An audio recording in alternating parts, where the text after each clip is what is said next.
পশ্চিমবঙ্গে অধ্যাপক নিয়োগ কিভাবে হয় এবং পশ্চিমবঙ্গে অধ্যাপক নিয়োগ করার ক্ষেত্রে প্রসেস কি, বয়সের এলিজিবিলিটি বা ম্যাক্সিমাম এজ লিমিট কত, বা কীরকম কি স্যালারি থাকে, সমস্ত বিষয়টা নিয়ে একটা কনফিউশন অনেকের মধ্যে রয়েছে।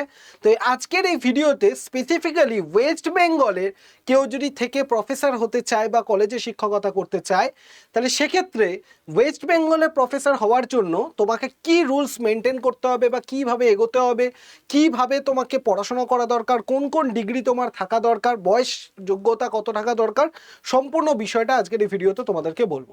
তাই সবাইকে বলবো স্কিপ না করে পুরো ভিডিওটা শেষ পর্যন্ত দেখো, কারণ এই ভিডিওতে তোমাকে যে ইনফরমেশনগুলো আমি তোমাকে দেব, সেই ইনফরমেশনগুলো তোমার যদি স্বপ্ন থাকে কলেজে শিক্ষকতা করার বা অ্যাসিস্ট্যান্ট প্রফেসর হওয়ার, সেটা কিন্তু তোমাকে হেল্প করবে। তো প্রথম বিষয় আমি তোমাকে বলবো যে কলেজে বা বিশ্ববিদ্যালয়ের অধ্যাপনা সহকারী অধ্যাপক হিসাবে তুমি যদি জয়েন করতে চাও কলেজ বা ইউনিভার্সিটিতে, তাহলে সেক্ষেত্রে মিনিমাম কি কি ডিগ্রি থাকা দরকার বা কোন কোন এলিজিবিলিটি থাকা দরকার সেইগুলো আমাকে জানতে হবে, এবং সেইগুলো তুমি কিভাবে অ্যাচিভ করতে পারো সেই বিষয়গুলো আমি তোমাদেরকে ওয়ান বাই ওয়ান বলবো। তাই সবাইকে বলবো স্কিপ না করে পুরো ভিডিওটা শেষ পর্যন্ত দেখো, কারণ এই ভিডিওর প্রত্যেকটা ইনফরমেশন তোমাকে ভীষণভাবে সাহায্য করবে তোমার স্বপ্ন পূরণের জন্য এবং তোমার যে গন্তব্য সেখানে পৌঁছানোর জন্য। তো সবাইকে ওয়েলকাম জানাই আমার এই ইউটিউব চ্যানেল আড্ডা 24/7 বাংলার অফিসিয়াল ইউটিউব চ্যানেলে। আমি হলাম তোমাদের সৌভিক স্যার, যেখানে তোমরা নেট সেট রিলেটেড বিভিন্ন আপডেট তুমি পাবে এবং কলেজের অ্যাসিস্ট্যান্ট প্রফেসর কিভাবে হতে হয় সমস্ত আপডেট কিন্তু তোমরা পাবে। তার জন্য অবশ্যই চ্যানেলের সাথে কানেক্টেড থাকবে এবং চ্যানেলটাকে সাবস্ক্রাইব করে অবশ্যই বেল আইকন প্রেস করবে। দেখবে ভিডিওর নিচে ডান দিকের নিচে একটা সাবস্ক্রাইব বলে অপশন রয়েছে, সেই সাবস্ক্রাইব অপশনটা বাটনটা ক্লিক করে দিলে কি হবে, তোমার কাছে যখনই কোনো রকম কোনো নোটিফিকেশন আসবে, আমরা যখন ভিডিও করব তোমার কাছে সবার আগে ইনফরমেশনটা কিন্তু পৌঁছে যাবে। এবার যদি তোমাদেরকে আমি বলি যে তোমরা দেখবে 2026 সালে যদি আমরা হিসাব অনুযায়ী দেখি যে আমাদের কলেজে বা অ্যাসিস্ট্যান্ট প্রফেসর হওয়ার জন্য বয়সের ঊর্ধ্বসীমাটা কত। তোমরা যদি দেখো যে বয়সের ঊর্ধ্বসীমা কিন্তু আগে ছিল 40 বছর পর্যন্ত। কত ছিল? 40 বছর পর্যন্ত ঊর্ধ্বসীমা কিন্তু ছিল। কত? 40 ইয়ার্স। কিন্তু বর্তমানে সরকারের পরিবর্তনের পর থেকে এই বয়সটাকে কিন্তু ছাড় দেওয়া হয়েছে, বয়সটা করা হয়েছে সর্বোচ্চ কত? 45 বছর। কলেজ সার্ভিস কমিশনের বয়স হয়েছে কত? 45 বছর। এবং যারা যারা স্যাক টিচার রয়েছে, স্যাক স্টেট এইডেড কলেজ টিচার হিসেবে যারা রয়েছে, তাদের 47 বছর পর্যন্ত আবেদন তারা করতে পারবে। তো এই যে বিষয়টা আমরা দেখলাম যে কলেজ সার্ভিস কমিশনের মধ্যে দিয়ে অ্যাসিস্ট্যান্ট প্রফেসরের ইন্টারভিউর জন্য ম্যাক্সিমাম বয়সের এলিজিবিলিটি আগে ছিল 40 বছর, বর্তমানে সরকার এসে ওটা করেছে 45 বছর। এবং কোনো কেউ যদি স্যাক টিচার থাকে তাহলে সে কিন্তু কলেজ সার্ভিস কমিশনে অ্যাসিস্ট্যান্ট প্রফেসরের জন্য আবেদন করতে পারবে কত বছর অবধি? 47 বছর অবধি। 47 ইয়ার্স সে কিন্তু কি করতে পারবে? 47 বছর পর্যন্ত কিন্তু সে মানে সেখানে অ্যাপ্লাই করতে পারবে। এবার এখানে কতগুলো প্রশ্ন তোমাদের সামনে উঠে আসে যে স্যার এই সিএসসি বা কলেজ সার্ভিস কমিশনটা কি, কিভাবে অ্যাপ্লাই করতে হয়, কলেজ সার্ভিস কমিশনের মধ্যে দিয়ে আমি কি করে অ্যাপ্লাই করব, কি প্রসেস না প্রসেস, এইগুলো প্রশ্ন আসে। কারণ এইটা বুঝতে পেরেছি যে কলেজ সার্ভিস কমিশনের মধ্যে দিয়ে আমাকে প্রফেসরটা হতে হবে। তাহলে কলেজ সার্ভিস কমিশনে আমি যদি অ্যাপ্লাই করতে চাই তাহলে আমাকে কি কি এলিজিবিলিটি আমার মধ্যে থাকতে হবে বা কি কি ব্যাপারগুলো বিষয়গুলো আমার মধ্যে থাকতে হবে সেটা আমাকে জানতে হবে। এবং সবথেকে গুরুত্বপূর্ণ স্যাক টিচারের যে ব্যাপারটা আমি বললাম সেই জিনিসটা আসলে কি। দেখো তোমাদের পরিষ্কার করে আমি বলে দিই যে কলেজ সার্ভিস কমিশন হচ্ছে এমন একটা কমিশন যারা বিভিন্ন গভর্নমেন্ট কলেজগুলোতে অ্যাসিস্ট্যান্ট প্রফেসর নিয়োগের কাজ করে থাকে। এবং এই যে অ্যাসিস্ট্যান্ট প্রফেসরের জন্য তুমি তো যে কেউ অ্যাপ্লাই করতে পারবে না, সেক্ষেত্রে অ্যাপ্লাই করার জন্য একটা রুলস রয়েছে। সেটা কি? তোমাকে মাস্টার ডিগ্রি পাস করতে হবে উইথ 55% মার্কস, এবং তার সাথে সাথে তোমাকে নেট সেট পাস করতে হবে। নেট অথবা সেট এই দুটোর মধ্যে যে কোনো একটা তোমায় পাস করতে হবে, তবে তুমি কলেজ সার্ভিস কমিশনের ইন্টারভিউতে তুমি বসতে পারবে। কলেজ সার্ভিস কমিশন কিন্তু শুধুমাত্র ইন্টারভিউ নেয়, কোনো রকম লিখিত পরীক্ষা হয় না, শুধুমাত্র ইন্টারভিউ কলেজ সার্ভিস কমিশন নেয়। যেখানে ইন্টারভিউর মধ্যে দিয়ে কি হবে, ইন্টারভিউর মধ্যে দিয়ে তুমি শুধুমাত্র কি করতে পারবে, কলেজ সার্ভিস কমিশনে যদি ইন্টারভিউতে বসো, পাস করলে সেখান থেকে তুমি অ্যাসিস্ট্যান্ট প্রফেসরের জব কিন্তু পেয়ে যেতে পারবে। ওকে, এবার আরেকটা প্রশ্ন যেটা আসছে যে স্টেট এডেড কলেজ টিচারের ব্যাপারটা কি? স্যাক টিচার, তোমরা জানো যে কলেজে আগে যে গেস্ট ফ্যাকাল্টি হিসেবে যারা পড়াতেন সেই গেস্ট ফ্যাকাল্টিদেরকে 2020 সালে 19 সালে রাজ্যের সরকার মানে তৎকালীন যে সরকার ছিল সেই সরকার কি করেছিল, এই স্যাক টিচার হিসাবে তাদেরকে পার্মানেন্ট একটা পোস্ট দিয়েছিল, কিন্তু সেটা কোনো অ্যাসিস্ট্যান্ট প্রফেসর কিন্তু নয়, সেটা একটা স্যাক্ট পদ হিসেবে দেওয়া হয়েছিল। এবার সেই স্যাক টিচাররা তারা যদি এখন কলেজ সার্ভিস কমিশনের ইন্টারভিউ দিতে যায় তাহলে তাদের কিন্তু 47 বছর বয়স অবধি তারা পরীক্ষায় বসতে পারবে বা 47 বছর অবধি ইন্টারভিউতে দিতে পারবে। তবে স্যাক টিচারদেরকেও যদি কলেজ সার্ভিস কমিশনের ইন্টারভিউ দিতে হয় তাহলে অবশ্যই মাস্টার ডিগ্রিতে 55% মার্কস এবং তার সাথে সাথে তাকে নেট বা সেটের মধ্যে যে কোনো একটা পাস করতে হবে। এইবার আমরা যদি ডিটেলে পুরো বিষয়টাকে বুঝি যে তাহলে একজন কলেজ সার্ভিস কমিশনে ইন্টারভিউ দেওয়ার জন্য কি কি জিনিস প্রয়োজন পড়ছে, মাস্টার ডিগ্রি প্রয়োজন পড়ছে। মাস্টার ডিগ্রিতে কত পার্সেন্ট নাম্বার? 55% নাম্বার প্রয়োজন হচ্ছে। যেখানে জেনারেল বা ইডাব্লিউএস ক্যাটাগরির যদি তোমরা হও তাহলে মাস্টার ডিগ্রিতে 55% নাম্বার দরকার, আর যদি রিজার্ভ ক্যাটাগরির কেউ থেকে থাকো তাহলে তোমাকে মাস্টার ডিগ্রিতে 50% নাম্বার পেলেই তুমি কিন্তু অ্যাপ্লাই করে দিতে পারবে। আর যদি কেউ জাতীয় বা রাজ্য স্তরের যদি আমরা দেখি ইউজিসি বা সিএসআইআর নেট বা সেট পাস করতে হবে, আর যদি অথবা ইউজিসি নিয়ম অনুযায়ী পিএইচডি বিস্তারিত পরবর্তী স্লাইডে, মানে ব্যাপারটা কি যে তোমাকে পরিষ্কার কথা, তুমি যদি কলেজ সার্ভিস কমিশনে অ্যাপ্লাই করতে চাও তাহলে তোমাকে কি করতে হবে, মাস্টার ডিগ্রিতে 55% নাম্বার পাস করতে হবে মানে পেতে হবে, অথবা তুমি যদি রিজার্ভ ক্যাটাগরি হও 50% নাম্বার পেতে হবে, এবং আমাদের নেট বা সেট এই দুটোর মধ্যে যে কোনো একটাকে পাস করতে হবে। নেট বা সেট মানে নেট হচ্ছে ন্যাশনাল লেভেলের পরীক্ষা আর সেট হচ্ছে শুধু রাজ্যের পরীক্ষা। নেট মানে তুমি যে কোনো রাজ্যে অ্যাসিস্ট্যান্ট প্রফেসরের জন্য অ্যাপ্লাই করতে পারবে, সেট মানে শুধু আমাদের রাজ্যে অ্যাসিস্ট্যান্ট প্রফেসরের জন্য অ্যাপ্লাই করতে পারবে।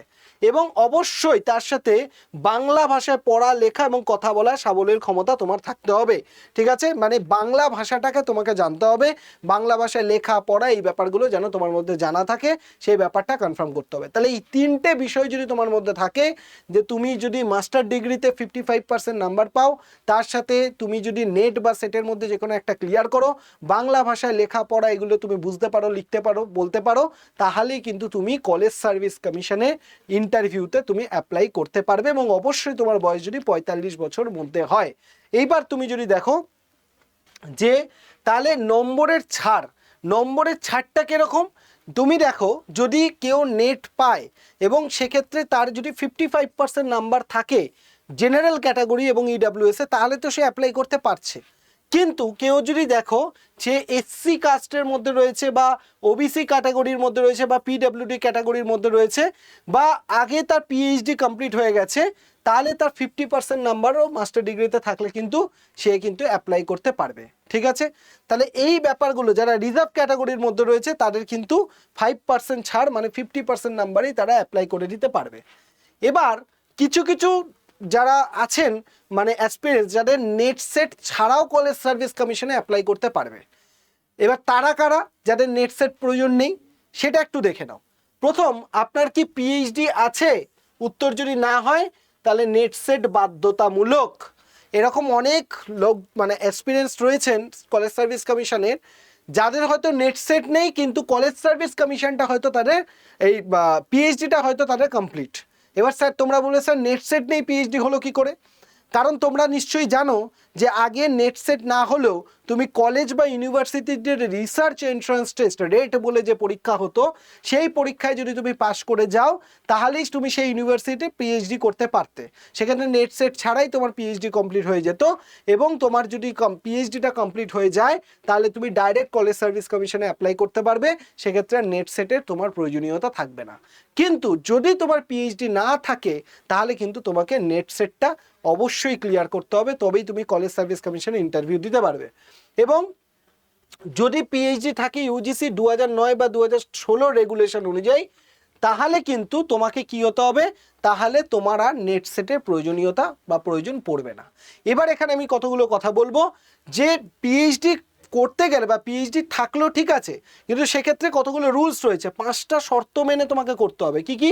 এই 5টা শর্ত মানতে হবে। প্রথম, রেগুলার মোডে পিএইচডি করতে হবে। রেগুলার কি মোডে করতে হবে? রেগুলার মোডে পিএইচডি করতে হবে। মনে থাকবে কোন মোডে? রেগুলার মোডে।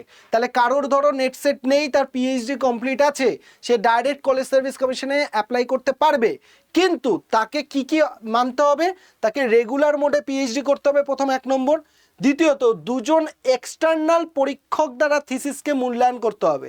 তুমি যে থিসিসটা লিখেছো সেটা কোনো এক্সটার্নাল ফ্যাকাল্টি দ্বারা সেটাকে ইভালুয়েট করতে হবে। নেক্সট হচ্ছে ওপেন ভাইভা। কি হবে? ওপেন ভাইভা হতে হবে। নেক্সট হচ্ছে অন্তত 2টি রিসার্চ পেপার তোমাকে পাবলিশ করতে হবে, অন্তত 2টো কনফারেন্স তোমাকে প্রেজেন্ট করতে হবে। এতগুলো যদি তুমি করো তাহলে নেট সেট থেকে সম্পূর্ণ ছাড়। তার মানে তুমি যদি ইউজিসি নেট বা সেট নাও পাস করো, কিন্তু তোমার যদি পিএইচডি কমপ্লিট হয়ে থাকে 2009 বা 16 রেগুলেশন অনুযায়ী, যেখানে এই 5টা রুলসকে মানা হচ্ছে, যেখানে তোমার রেগুলার মোডে পিএইচডি কমপ্লিট হয়েছে, তোমার থিসিস মূল্যায়ন হয়েছে, ওপেন ভাইভা হয়েছে, 2টো পেপার পাবলিশড হয়েছে এবং 2টো কনফারেন্সে তুমি অ্যাটেন্ড করেছো, তবে গিয়ে নেট সেট ছাড়াই তুমি কিন্তু কি করতে পারবে? নেট সেট ছাড়াই তুমি কিন্তু কলেজ সার্ভিস কমিশনের জন্য ইন্টারভিউ দিতে পারবে। আশা করি বিষয়টা তোমাদের কাছে ক্লিয়ার হয়েছে যে কারা নেট সেটের প্রয়োজন পড়বে না। এইবার যদি আমরা দেখি যে কতগুলো জায়গা রয়েছে বা কতগুলো কমিশন রয়েছে যারা কিনা আমাদের ইন্টারভিউ বা আমাদের অ্যাসিস্ট্যান্ট প্রফেসর রাজ্যে নিয়োগ করে থাকে। প্রথমটা তো বললাম WBCSC, West Bengal college service commission. তারপর রয়েছে WBPSC, public service commission. Presidency university, মানে কিছু ইউনিভার্সিটি নিজে থেকে রিক্রুটমেন্ট করে, তার মধ্যে প্রেসিডেন্সি ইউনিভার্সিটি অন্যতম, রবীন্দ্র ভারতী আছে। তার মধ্যে আরেকটা রয়েছে মেডিকেল ফিল্ডে WBHRB। ঠিক আছে, এইবার কলেজ সার্ভিস কমিশন কারা করে? গভর্নমেন্ট এইডেড কলেজ, যে সমস্ত গভর্নমেন্ট এইডেড কলেজ রয়েছে, সরকারি সাহায্যপ্রাপ্ত কলেজ, সেইগুলোতে অ্যাসিস্ট্যান্ট প্রফেসর রিক্রুট করে কে? WBCSC মানে কলেজ সার্ভিস কমিশন। পিএসসি কি? একদম পিওর গভর্নমেন্ট কলেজ যেগুলো, সেই সমস্ত কলেজগুলোতে নিয়োগ করে থাকে WBPSC। যেমন তোমরা দেখবে কিছু কলেজ আছে, যেমন বারাসাত গভর্নমেন্ট কলেজ, মানে ওটা কিন্তু ওইখানকার প্রফেসরকে নিয়োগ করে থাকবে কে? পিএসসি। কিন্তু নর্মাল যে কলেজগুলো রয়েছে, যে কলেজগুলো গভর্নমেন্ট স্পন্সার্ড কলেজ, সেখানে নিয়োগ করে থাকবে কে? WBCSC। প্রেসিডেন্সি ইউনিভার্সিটি বা রবীন্দ্র ভারতী ইউনিভার্সিটি, যেগুলো অটোনোমাস বডি, স্বশাসিত বিশ্ববিদ্যালয়, তারা নিজের প্রফেসরকে নিজেরাই নিয়োগ করে। আর WBHRB মানে সরাসরি মেডিকেল কলেজে, মেডিকেল কলেজ যেটা রয়েছে সরকারি মেডিকেল কলেজ, সেই সমস্ত জায়গায় নিয়োগ করার কাজ WBHRB করে থাকে। এবার WBCSC-তে তুমি যদি বসো, 45 বছর হচ্ছে সর্বোচ্চ বয়স।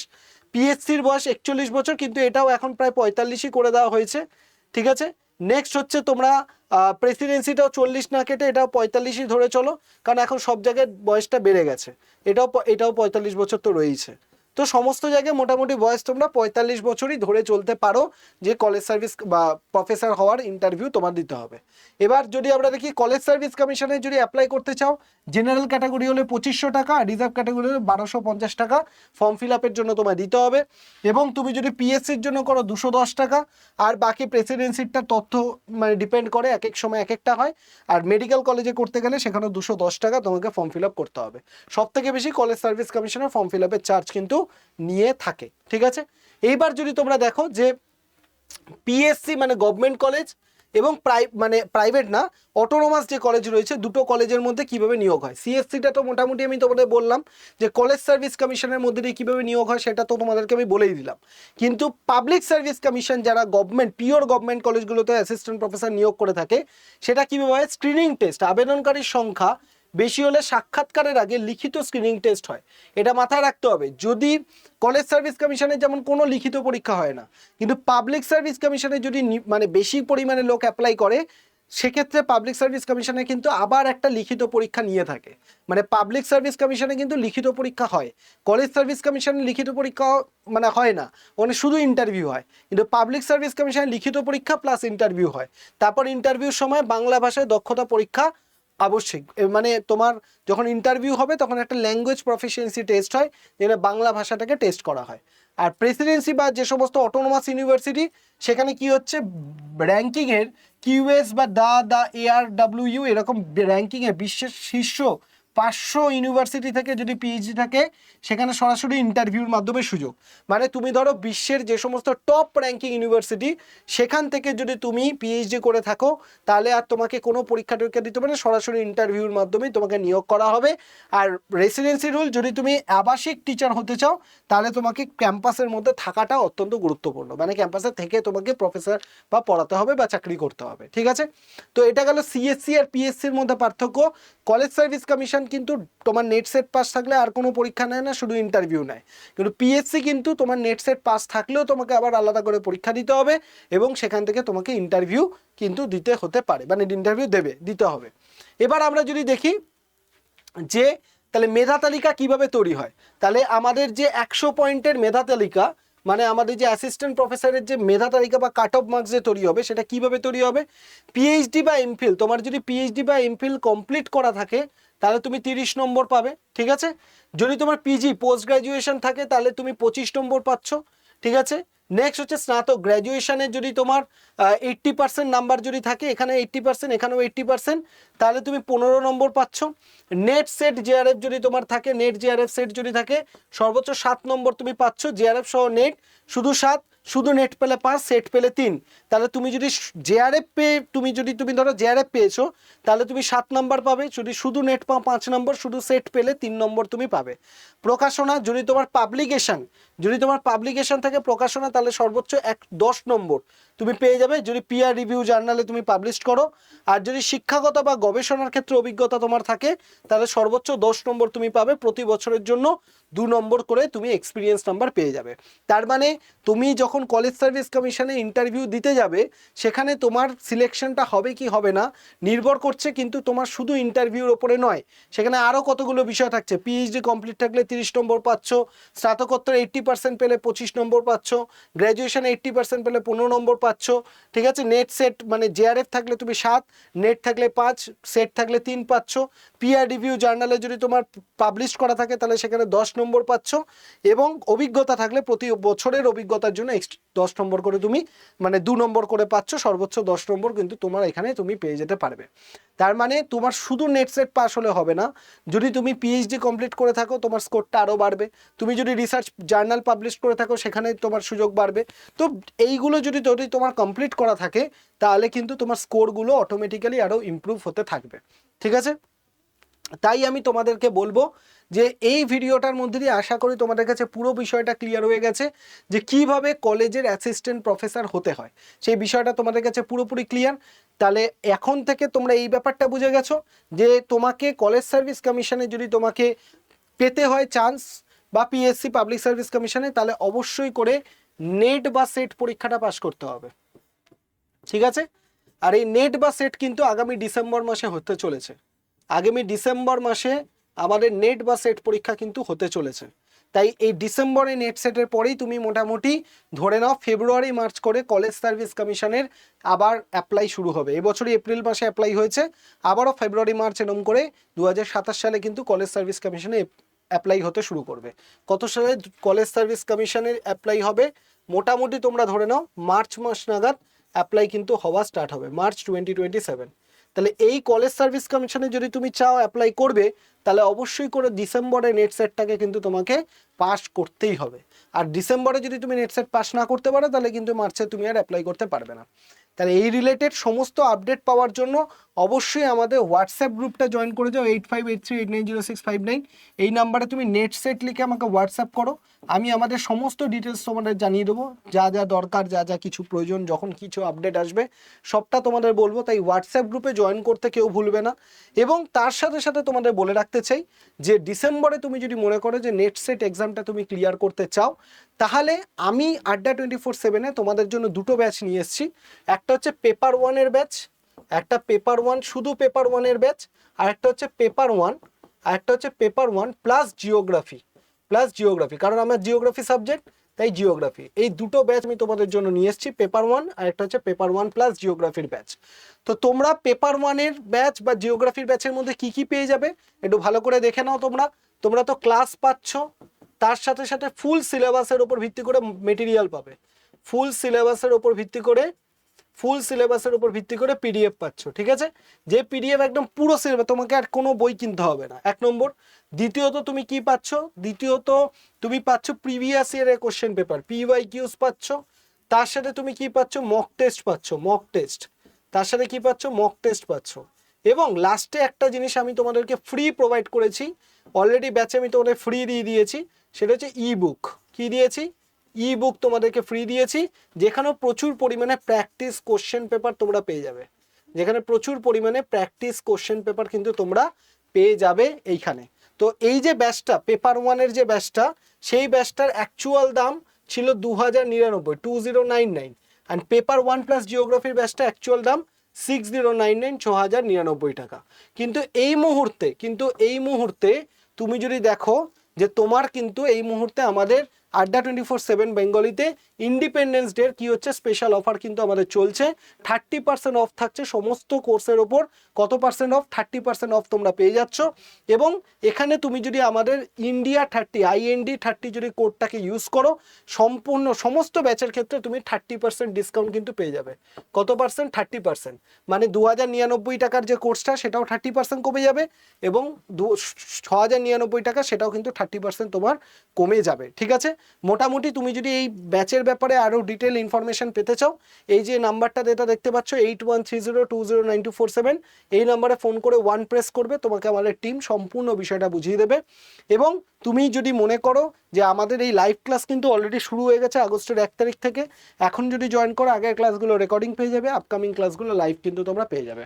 এবং আমার সাথে যদি মনে হয় কথা বলবে, দরকার আছে, তাহলে এই যে নাম্বারটা দেখতে পাচ্ছ এই নাম্বারে তুমি আমাকে হোয়াটসঅ্যাপ করবে, নেট সেট লিখে আমি তোমাকে সম্পূর্ণ ডিটেল কিন্তু বলে দেবো। তো আশা করি এই যে ব্যাচগুলো, এই আমাদের পুরো সেলটা কিন্তু চলবে 15 তারিখ অবধি, 15 আগস্ট অবধি চলবে। তাই তোমাদেরকে বলবো যে যত তাড়াতাড়ি সম্ভব তোমরা কিন্তু এই ব্যাচটা তোমরা নিয়ে নাও। এই ব্যাচের মধ্যে জয়েন করে গেলে এই যে টাকাটা তোমরা কম পাচ্ছ, এটা কিন্তু পরবর্তীকালে আর তোমাদের কমবে না, ঠিক আছে? তাই তোমরা বলবো ঝটপট করে ব্যাচটা জয়েন করে যাও। ব্যাচটা জয়েন করে গেলে তোমরা কিন্তু সম্পূর্ণ প্রিপারেশন একটা জায়গাতে কম্প্রিহেন্সিভভাবে পেয়ে যাবে, প্লাস আমার গাইডেন্সও পাবে। তো আশা করি তোমাদের কাছে পুরো বিষয়টা ক্লিয়ার হয়েছে। যদি কোনো রকম কোনো মন্তব্য থাকলে অবশ্যই ভিডিওর কমেন্ট সেকশনে তোমরা জানাবে, আমি তার উত্তর দেবো। এবং ভিডিওটা ভালো লাগলে একটা লাইক এবং শেয়ার করে দেবে, সবার সাথে শেয়ার করে দাও, যাতে যাদের স্বপ্ন অ্যাসিস্ট্যান্ট প্রফেসর হওয়ার সবার কাছে ইনফরমেশনটা পৌঁছে যায়। সবাই খুব ভালো থাকো, সুস্থ থাকো, দেখা হচ্ছে নেক্সট ভিডিওতে। ধন্যবাদ সবাইকে।